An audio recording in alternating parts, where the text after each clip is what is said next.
கடைபிடிக்கக்கூடாத அறிவு சார்ந்த விஷயங்கள் குறித்தும் இந்த உரையில் நாம் பார்க்கலாம். நாம் பின்பற்றுகிற இந்த இஸ்லாமிய மார்க்கம் மனிதர்களுக்கு செய்ய வேண்டிய கடமைகளில் அதிக கவனம் செலுத்தக்கூடிய மார்க்கமாக இருக்கிறது.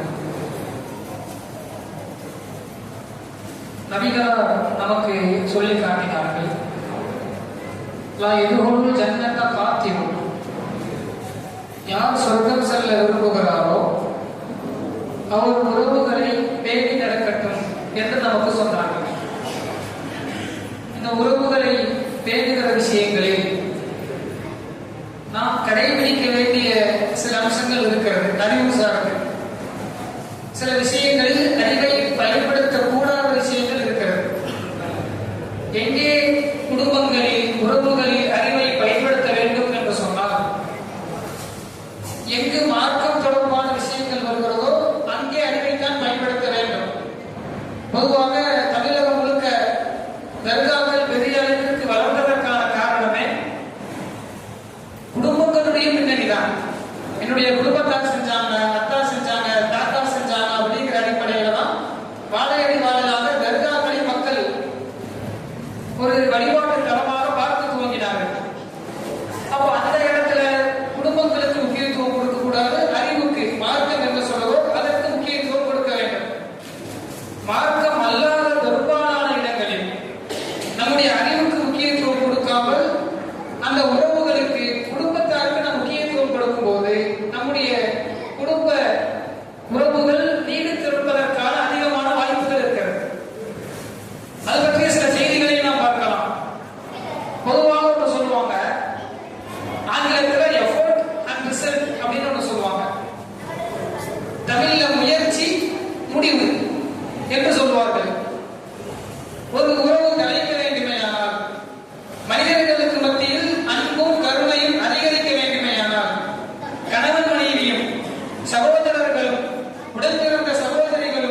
ஒரு வாரம் கழிச்சு எந்த கேள்வி வரும்? முடிஞ்சுதான் முடியலையா? இதை முடிப்பதற்காக நீங்கள் எவ்வளவு சிரமப்பட்டீர்கள் அப்படின்னு நிறுவனங்கள் பேசாது. அப்போ எங்கு இந்த முயற்சிகளுக்கு கவனம் செலுத்தப்படுகிறதோ அந்த இடங்களில் அன்பு இருக்கிறது என்று பொருள். ஒரு நபரை நேசித்தால் அங்கே முயற்சிக்கு கவனம் செலுத்த வேண்டும். ரிசல்ட் மட்டும் பார்த்தா அந்த அன்புக்கு வேலை இல்லாமல் போயிடும். அன்பு இருந்தாலும் அந்த இடங்களில் அன்பு என்பது அடிபட்டு போய்விடும். நபிகளார் காலத்தில் இது போல ஏராளமான சம்பவங்கள் நடந்தது. ஒரு பிறநாள் தினத்தின் பொழுது ஆயிஷா ரலியல்லாஹு அன்ஹா வீட்டில் இருக்காங்க. அப்போ ரசூலுல்லாஹ் கேட்கிறாங்க, பிறநாள் தினத்துல பள்ளிவாசல் வளாகத்துல சூடான் நாட்டு வீரர்களும் எத்தியோப்பியா நாட்டு வீரர்களும் வீர விளையாட்டுகள் விளையாடுகிறார்கள். ரசூலுல்லாஹ் கேட்கிறாங்க, பாக்குறீங்களா அப்படிங்கிறாங்க. ஆயிஷா நாயகி நான் பாக்குறேன் அப்படின்ன உடனே சரி ஸ்கிரீனை விளக்கி இருந்து பாருங்க அப்படி சொல்லதான் ரசூலுல்லாஹ். அவங்க பார்ப்பதற்காக கைகளை தூண்ல வச்சு ஆயிஷா ரலியல்லாஹு அன்ஹா அவர்களுடைய தோளை, அவர்களுடைய தாடையை நபிகளாருடைய தோளில் வைத்து இருவருடைய கண்ணமும் முரசுகிற வகையில் ரொம்ப நேரம் அந்த நிகழ்ச்சிகளை பார்க்கிறாங்க. ரசூலுல்லாஹ் முடிஞ்சதா போதுமா, என்ன முடிஞ்சதா இன்னும் பார்க்கணுமா அவளே கேட்கல. ரசூலுல்லாஹ் கவனிக்கிறாங்க. ஆயிஷா அவர்களுக்கு போதுமா ரசூலுல்லாஹ் கவனிச்சு அவங்களுக்கு போதும் தெரிஞ்ச பிறகு கேட்கிறாங்க, போதுமா? ஆயிஷா நாயகி போதுங்கிறாங்க. இந்த செய்தியை பற்றி பின்னாட்களில் ஆயிஷா ரலியல்லாஹு அன்ஹா விளக்கும் பொழுது எனக்கு உண்மையிலேயே அந்த போட்டியை பார்க்கணுங்கிறதுல ஆர்வமே இல்லை. நான் பார்க்கும்போது ரசூலுல்லாஹ் என்ன எவ்வளவு எந்த அளவுக்கு கவனமாக எனக்கு அந்த இடத்தை கொடுக்குறாங்க அப்படிங்கிறது தான். என்ன நீங்க காட்டுறீங்க, ஒழுங்கா ஒரு இடத்துக்கு வந்து பக்கத்து வீட்டா போகுது அப்படி பார்த்தா பிரச்சனை.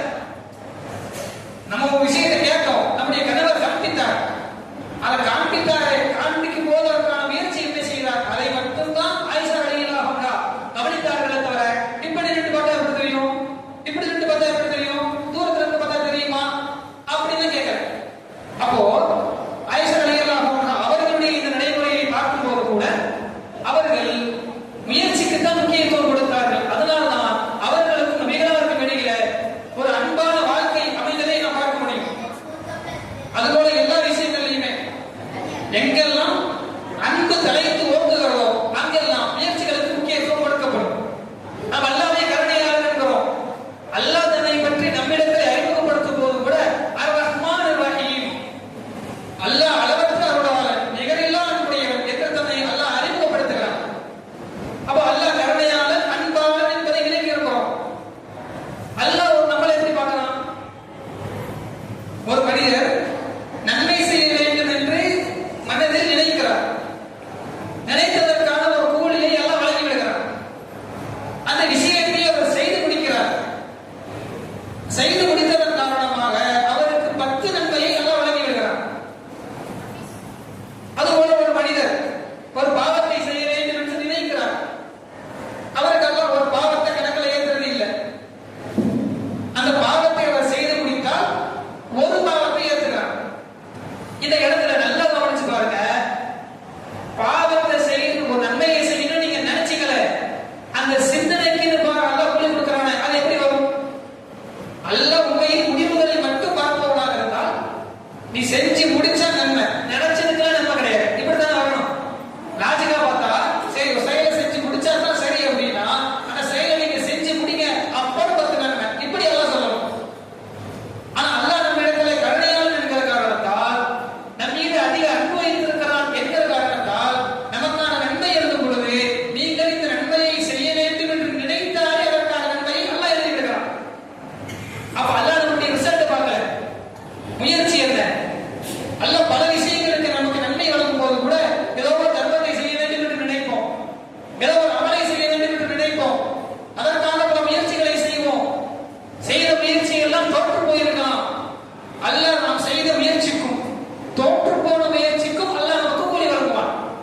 அப்ப அல்லாஹ் கருணையாளன். எப்படிப்பட்ட கருணையாளன்? அல்லாஹ் முயற்சியை கவனிப்பான்.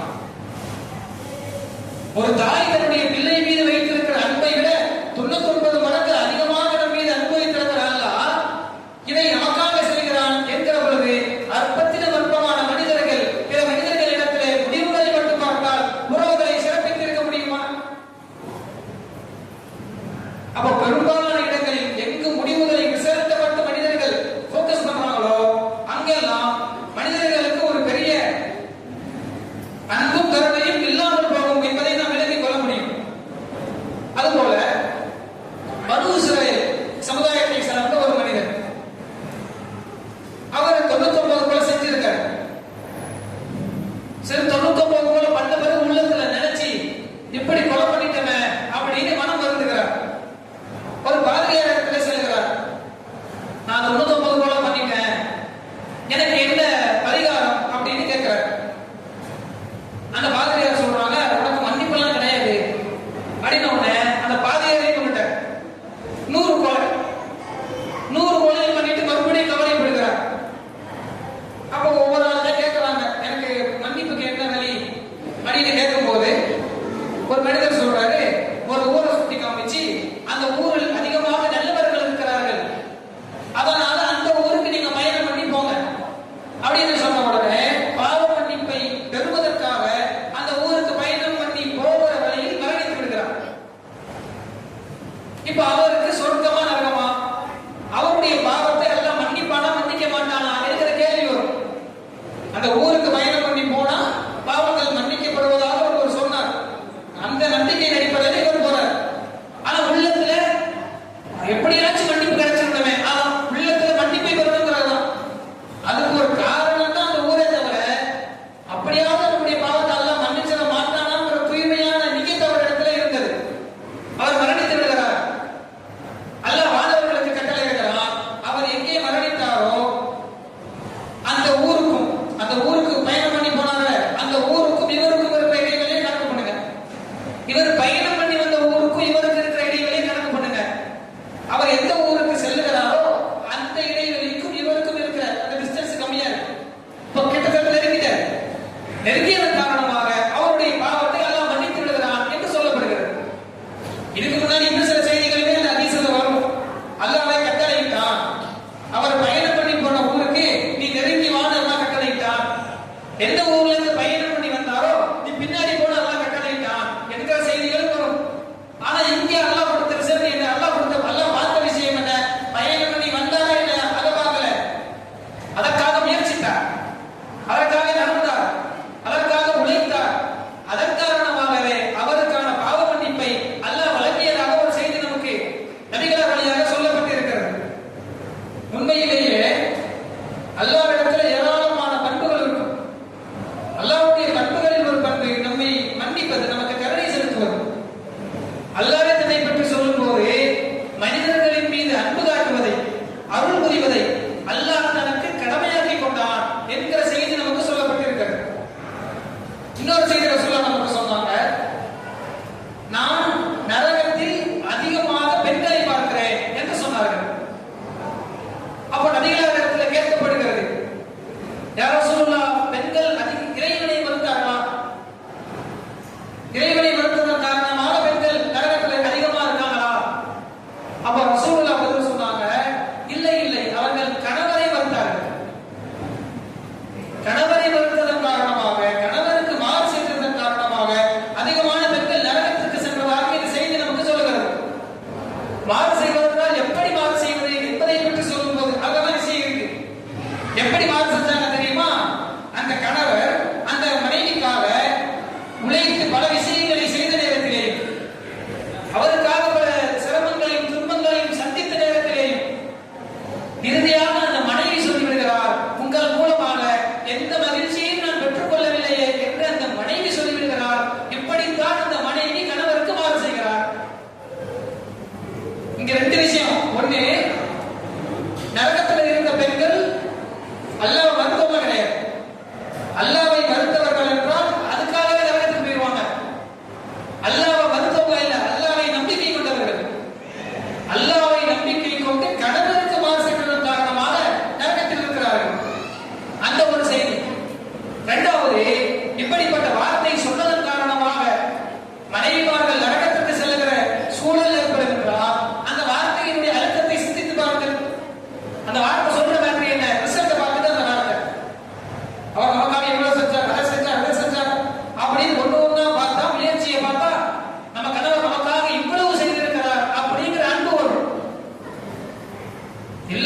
கூட்டி கழிச்சு என்ன கணக்கு கடைசியா என்ன வருது, ரிசல்ட்டை பார்த்தா அந்த ரிசல்ட்டின் காரணமாக அந்த ரிசல்ட்டை பார்த்து வார்த்தையை வெளிப்படுத்தினாங்க, ஒண்ணும் கிடைக்கல. அப்படி உண்மையாகவும் இருக்கலாம், உண்மையில் ஒன்றும் செய்யாமலும் இருக்கலாம்.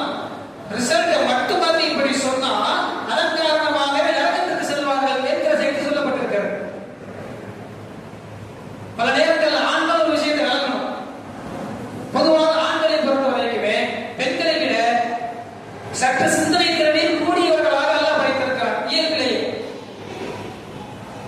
மற்ற விஷயங்கள் ஆண்களை விட பெண்களுக்கு தனிச்சிறப்புகள் நிறைய இருக்கு. பெண்களை விட ஆண்களுக்கு தனிச்சிறப்புகள் நிறைய இருக்கு. இந்த சிந்தனை சார்ந்த விஷயத்துல ஆண்களுக்கு இயல்பிலேயே அல்லாஹ் அந்த கூடுதலான விஷயத்தை வழங்கி இருக்கிறான், சிறப்பை வழங்கி இருக்கிறான். அதனால ஆண்கள் என்ன செய்வாங்க, எல்லா விஷயத்தையும் லாஜிக்காவே பேசுவாங்க. பல நேரங்களில் பெண்களுக்கு லாஜிக்கா பேசினாலே விளங்காது. லாஜிக்கா பேசுறது பெண்களுக்கு பல நேரங்களில் புரியவே செய்யாது. ஆனா ஆண்கள் லாஜிக்கா தான் பேசுவாங்க. ரசூலுல்லாஹ் வாழ்க்கையில் ஒரு சம்பவம் நடந்துச்சு. ஒரு முறை ஆயிஷா ரலியல்லாஹு அன்ஹா அவங்க கடுமையான தலைவலியால் பாதிக்கப்பட்டிருக்கிறார்கள். அப்போ அந்த வலியினுடைய தாக்கத்தினால சொல்றாங்க, யா அல்லாஹ் இப்படி தலைவலிக்குது, அப்படியே கடுமையான தலைவலியாக இருக்கிறது அப்படின்னு ஆயிஷா ரலியல்லாஹு அன்ஹா புலம்புறாங்க. அப்போ ரசூலுல்லாஹ் ஒரு செய்தியை சொல்றாங்க, ஆயிஷாவே, எனக்கு முன்னால் நீங்கள் மரணித்து விட்டார், நான் உங்களுக்காக பாவ மன்னிப்பு தேடுவேன், உங்களுக்காக கூலி எதிர்பார்த்து அல்லாஹ்விடத்தில் அதிக பிரார்த்தனை செய்வேன். ஆயிஷா நாயகி தலைவலினாங்க, புலம்புனாங்க. அதுக்கு ரசூலுல்லாஹ், எனக்கு முன்னாடி நீங்க மூத்தாயிட்டீங்கன்னா நான் உங்களுக்காக பாவ மன்னிப்பு கேட்பேன், உங்களுக்கான கூலி எல்லாம் கிட்ட கேட்பேன் அப்படிங்கிறாங்க. ரசூல் அல்லாஹ்வுடைய தூதருடைய துஆவையும் அவங்களுடைய பாவ மன்னிப்புன்றது எவ்வளவு பெரிய கூலி, எவ்வளவு பெரிய சிறப்பு. அந்த ரசூல் நபிகள் காலத்துல வாழ்ந்தவர்கள் அப்படிப்பட்ட நிலை நமக்கு கிடைத்து விடாதா என்று ஏங்கிய எத்தனை சகாபாக்கள் உண்டு. அப்படி ஒரு கண்ணியமான ஒரு வார்த்தை நபிகள் சொல்றாங்க. ஆயிஷா நாயகி பதிலுக்கு கேட்கிறாங்க, அப்போ நான் எப்போது மரணிப்பேன் என்பதைத்தான் நீங்கள் கவனித்துக் கொண்டிருக்கிறீர்களோ, எப்பதான் இருக்கிறீங்க அப்படின்னு கேட்டுட்டு, நான் மூத்தாயிருவேன், நீங்க என்னை அடக்கம் பண்ணிட்டு நீங்க வேற மனைவியோடு வாழ துவங்கி விடுகிறீர்கள், என்ன மறந்துடுவீங்க அதானே அப்படின்னு ஆயிஷா நாயகி கேட்கிறாங்க. ரசூலுல்லாஹ் சிரித்துக் கொண்டே பதிலளிக்கிறார்கள், இல்ல இல்லம்மா, உனக்கெல்லாம் ஒண்ணும் ஆகாது, எனக்கு தான் இப்ப தலைவலிக்கு. ரசூலுல்லாஹ் சொல்லுவாங்க. அப்போ நபிகள் சொன்ன வார்த்தை சரியான வார்த்தை. சிந்திச்சு பார்த்தா அந்த வார்த்தை லாஜிக்கா, அதுல உள்ள லாஜிக் வழங்கும். ஆனால் பெரும்பாலான நேரங்களில் பெண்களால் இது போன்ற லாஜிக்கான விஷயங்களை புரிஞ்சுக்க முடியாது. பெண்களை பற்றி கூட மார்க்கம் சொல்லும் போது அவர்கள் வளைந்த முதுகெலும்பை போன்றவர்கள். அதனால எல்லா விஷயத்திலும் இப்படித்தான் இருக்கணும். பெண்கள் விஷயத்தில் ரிசல்ட் பார்த்தா உருப்படாது. நமக்காக அவங்க என்ன உழைத்தாங்க, என்ன சிரமப்பட்டாங்க, என்ன தியாகம் பண்ணாங்க என்பதை பார்த்தால் மனைவியோடு இருக்கிற அன்பு நீடிக்கும். பல நேரங்களில் இந்த லாஜிக்க பார்க்கறதுனால தான் அன்னைக்கு அந்த பார்த்து இந்த வார்த்தை சொன்னிய அந்த வார்த்தைக்கு என்ன அர்த்தம் தெரியுமா அப்படின்னு வார்த்தைக்கு நூல் பிடிச்சி அதுக்கு ஒரு சட்டையை தச்சு இப்படிப்பட்ட விஷயத்தை சொல்லிட்ட அப்படின்னு ஆண்கள் லாஜிக் பார்க்கறதுனால ஒவ்வொரு வார்த்தையும் அர்த்தம் பிடிப்பாங்க. மனைவி செய்யற ஒவ்வொரு விஷயத்துக்கு இதுக்கு இது எப்படிப்பட்ட விஷயம் தெரியுமா அப்படின்னு பார்ப்பாங்க லாஜிக் பார்க்கறதுனால. இப்படி ஒரு கணவன் மனைவியை அடங்கினால் அங்கு உறவுகள் நீடிக்காது. மனைவி கணவன்மார்களை எங்களுக்கு நீ செய்தது என்ன என்று கேட்டால் அங்கு உறவு நீடிக்காது. இறுதியாக எங்கெல்லாம் அன்பு விளைவிக்க வேண்டுமோ அங்கெல்லாம் முயற்சிகளை மட்டும் பார்க்கும் போது, முயற்சிகளுக்கான முக்கியத்துவத்தை கொடுக்கும் போது எல்லா குடும்பங்களிலும் அன்பு வளர்கிறது, பாசம் வளர்கிறது. எங்கு முடிவுகள் மட்டும் கவனத்தோடு பார்க்கப்படுகிறதோ, எங்கு முடிவுகளுக்கு மட்டும் நாம் சிந்திக்க தோன்றுகிறோமோ அங்கெல்லாம் அந்த உறவுகள் அறுபட்டு போகிறது. எனவே நம்முடைய குடும்பம் மகிழ்ச்சியான குடும்பமாக, உறவுகள் நீடித்து வாழ்கிற குடும்பமாக இருப்பதற்கு அல்லாஹ் சொல்கின்ற செய்திகளை நாம் பார்த்ததை போல முயற்சிகளுக்கும் அதிக முக்கியத்துவம் கொடுக்கக்கூடிய மக்களாக அல்லாஹ் உங்களை என்னை மாற்றுவதாக என்று கூறி என்னுடைய உரையை